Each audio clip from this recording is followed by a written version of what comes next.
हम जो कुछ भी याद करते हैं वो 24 घंटे तक हम याद रख सकते हैं। और आज क्योंकि इंफॉर्मेशन ओवरलोड बहुत ज़्यादा है, एक के बाद दूसरी इंफॉर्मेशन, अभी हम यहाँ से जाएंगे, टीवी देखेंगे, न्यूज़ देखेंगे, किसी से फ़ोन पे बात करेंगे, व्हाट्सएप के मैसेजेस पढ़ेंगे, इंटरनेट पे सर्फिंग करेंगे और कुछ कुछ करेंगे, तो वो सब कुछ भी तो लोड हो रहा है ना। तो क्या होता है कि इनफैक्ट जो ब्रेन के ऊपर रिसर्च करी गई है उसके अकॉर्डिंगली हमारा ब्रेन, किसी का भी हो, चाहे आपका ब्रेन है चाहे मेरा ब्रेन है, ऑन एन एवरेज 24 आवर्स तक तो उस इंफॉर्मेशन को रखता है।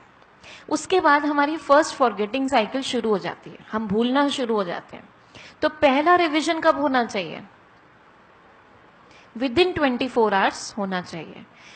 और फिर जो हम 24 आवर्स में रिवाइज करते हैं वो लगभग अगले 7 दिनों तक हमारे दिमाग में रहता है। ठीक है, अब एक बार रिवाइज कर लिया ना तो उसकी रिटेंशन जो है बुद्धि में रहने की वो थोड़ी लंबी हो जाती है, 7 दिनों तक रहता है। 7 दिनों के बाद हमारी सेकंड फॉरगेटिंग साइकिल शुरू हो जाती है। तो हमें सेकंड रिवीजन कब करना चाहिए? 7 दिनों के अंदर। और उसके बाद हमें मंथली करना चाहिए। ठीक है, जो हमने 7 दिन बाद किया वो लगभग मंथ तक हमको याद रहता है। अगर कोई बहुत डिफिकल्ट सब्जेक्ट है, आपको बहुत कोई मुश्किल हो रही है, कोई इक्वेशंस हैं, ऐसी चीजें हैं, फॉर्मूलेज हैं, तो उनको हर 15 दिन में भी कर सकते हैं। लेकिन आप कहेंगे कि भाई इतना समय थोड़ी है, इतने सारे सब्जेक्ट्स हैं, इतने सारे चैप्टर्स हैं, हर एक चैप्टर में इतने सारे क्वेश्चंस हैं, अगर हम रिवाइज ही करते रहेंगे तो फिर हमारा तो कोर्स ही नहीं पूरा होगा। मान लीजिए हमारा 2 महीने बाद एग्जाम है, आप कहते हैं मेरे पास तो टाइम ही नहीं है। आज आपने 2 घंटे लगा के एक चैप्टर के को अच्छे से समझ लिया, उसके नोट्स भी बना लिए, पूरा याद भी कर लिया, और आपका वो एग्जाम के लिए तैयारी हो गई जैसी होनी चाहिए। ठीक है, पूरा अच्छा से आपको याद है वो चैप्टर, कुछ भी पूछ लीजिए। अब आप कहते हैं मेरे पास टाइम नहीं है, अभी तो याद किया, 24 आवर्स में फिर रिवाइज करो, फिर हफ्ते में फिर रिवाइज करो, फिर महीने में रिवाइज करो। मैंने अच्छे से कर लिया, मैं तो एग्जाम से पहले दिन इसको खोलूंगा और एक बार रिवाइज कर लूंगा, हो जाएगा मेरा। ठीक है, यू आर कॉन्फिडेंट। लेकिन ब्रेन तो आपके उस पर काम नहीं करेगा ना।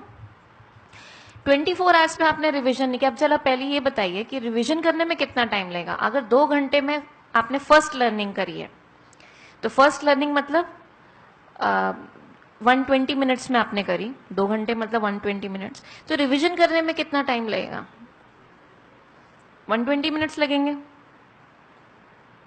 रिसर्च ये बताती है कि हमें 1/10 टाइम लगता है लगभग ऑफ द फर्स्ट लर्निंग। अगर 120 मिनट्स हमें याद करने में लगा है तो 12 मिनट्स के करीब हमको लगेगा उसको रिवाइज करने में। और अगर हम इन टेक्निक से याद करते हैं तो हम शायद 7-8 मिनट में भी कर सकते हैं रिवाइज उतने पार्ट को। तो अब 24 घंटे में 10 मिनट, एक दिन हफ्ते में 10 मिनट और महीने में 10 मिनट। अगर 2 महीने बाद मेरा एग्जाम है तो उस 2 घंटे के ऊपर मुझे आधा घंटा और देना है। लेकिन आप कहते हैं मुझे रिवाइज करने की जरूरत नहीं है। अब क्या होगा?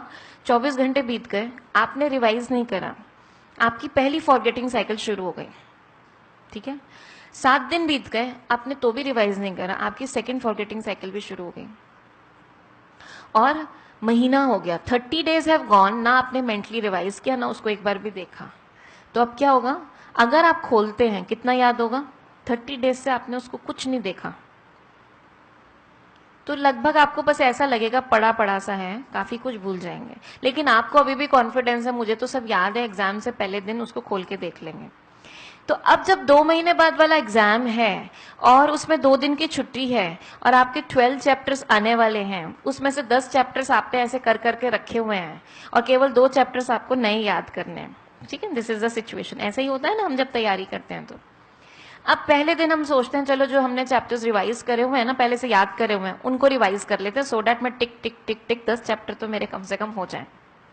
आप पहला चैप्टर खोलते हैं, 60 डेज हैव गॉन और आपने उसको जरा सा भी खोलकर नहीं देखा, ना मेंटली रिवाइज करा, ना उसको देखा, ना अपने नोट्स देखे। अभी कितना याद होगा? और उन 60 डेज में कितना इंफॉर्मेशन जा चुका है ना? तो आपको अभी कम से कम 2 घंटे नहीं तो 1.5 आवर पक्का लगेगा उसको याद करने में। रिवीजन करते थे तो आधा घंटा और लग रहा था, रिवीजन नहीं करते हैं तो 1.5 आवर कम से कम और लग रहा है। एंड मोस्ट इंपॉर्टेंट बात टाइम से ज्यादा किस चीज की है? जब आप देखेंगे आपको याद नहीं आ रहा तो माइंड में क्या थॉट्स क्या आते हैं? मैं तो भूल रही हूँ, मुझे तो कुछ भी याद नहीं आ रहा, ये तो मेरा चैप्टर बहुत अच्छे से किया हुआ था, कितना टाइम लगा के मैंने किया था। तभी तो मैं पढ़ती नहीं हूँ। मैं अभी मैं मम्मी को कहती हूँ कोई पढ़ने लिखने का फायदा नहीं है, कितना भी पहले प्रैक्टिस कर लो, कितनी भी तैयारी कर लो, एग्जाम में कुछ काम तो आता नहीं है। मेरी मेमोरी बहुत खराब है, सारे रॉन्ग बिलीफ सिस्टम्स आने लगते हैं, जबकि आपकी मेमोरी परफेक्ट है, आपने मेहनत अच्छी की है, लेकिन ब्रेन की साइंस का ना पता होने के वजह से आपने रिवीजन ठीक से नहीं करी।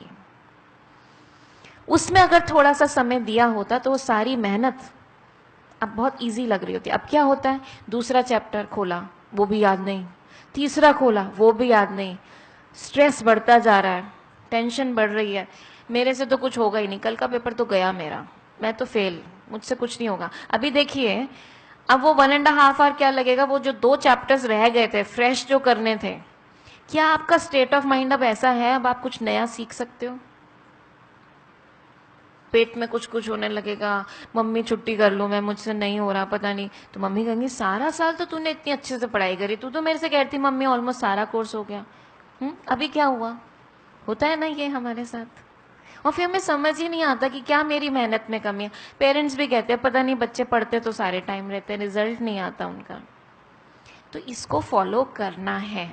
इतना समय मैंने इस चीज़ पे इसीलिए लगाया कि जिससे हम इस बात को समझें, हम गलत बिलीफ सिस्टम्स नहीं लेकर आए अपनी मेमोरी के लिए।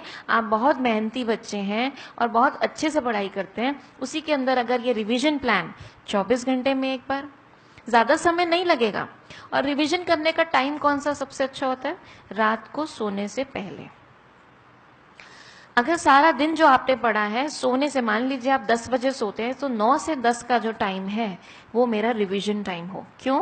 क्योंकि जब हम सोते हैं हमारा ब्रेन नहीं सोता है, बॉडी रेस्ट करती है।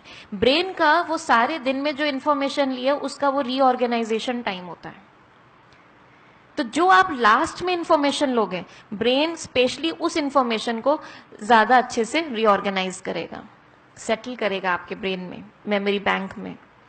और क्योंकि रिवीजन में 1 घंटा मतलब 60 मिनट्स, मतलब 600 मिनट्स की पढ़ाई को आप 60 मिनट्स में रिवाइज कर रहे हो, तो ज्यादा चीज को कम टाइम में कर रहे हो। बहुत सारी चीज आपने 1 घंटे में कर ली, तो वो रात को जब रीऑर्गेनाइजेशन होगा तो कितने अच्छे से सेट हो जाएगा, राइट? अब हम क्या करते हैं, मूवी देखते देखते, टीवी देखते देखते सो जाते हैं, तो फिर क्या होता है, उसी की रीऑर्गेनाइजेशन होती रहती है। जब सुबह उठते हैं तो पहला थॉट उसी का आता है ना? तो चेक करें हम इस चीज को, ठीक है।